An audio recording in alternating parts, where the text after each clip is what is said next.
Chapter 2 Black Dog. On January morning, the captain got up early and walked down to the beach. It was a cold winter day with the sun still low in the sky. My mother was upstairs with my father, who has no very ill. That year the winter was long and hard, and we knew my father would not see another spring.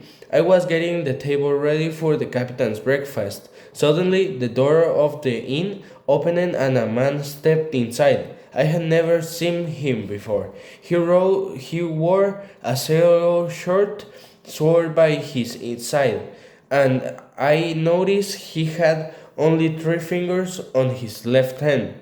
I asked him what he wanted, and he said, I will take a glass of rum. But before I could fetch it, he told me to come near him. Is this table for my old friend Bill? The stranger asked, with a terrible smile. I told him I did not know his friend Bill, and the breakfast was for a man who was staying at the inn. We call him the captain, I said. Does he have a sword cut on his face? He asked. Yes, I said. That's Bill, said the stranger. Is he here? I told him the captain was out walking, and the man waited like a cat waiting for a mouse. I did not like the look on his face and was sure the captain would not be pleased to see him.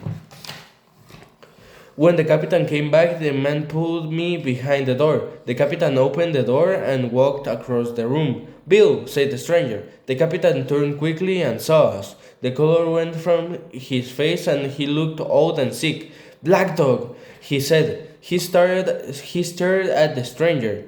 And what do you want? I will have a glass of rum, said Black Dog.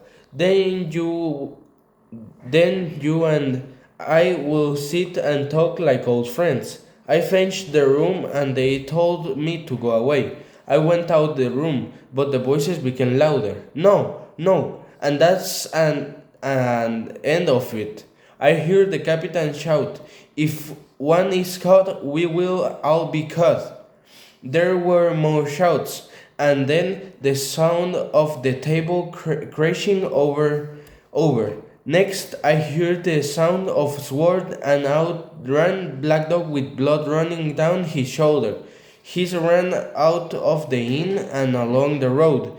In a few seconds, he had disappeared from sight. The captain watched him go, then said, Jim, quick, bring me Ron.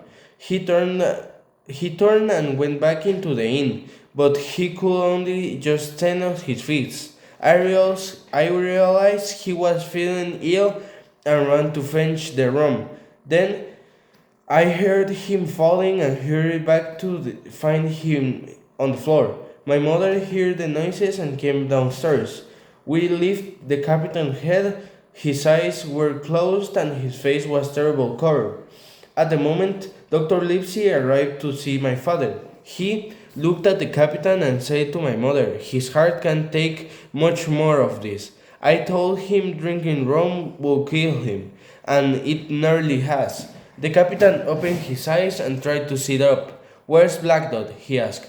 There's no Black Dog here, said the doctor. Get on your feet and I will help you to your bed.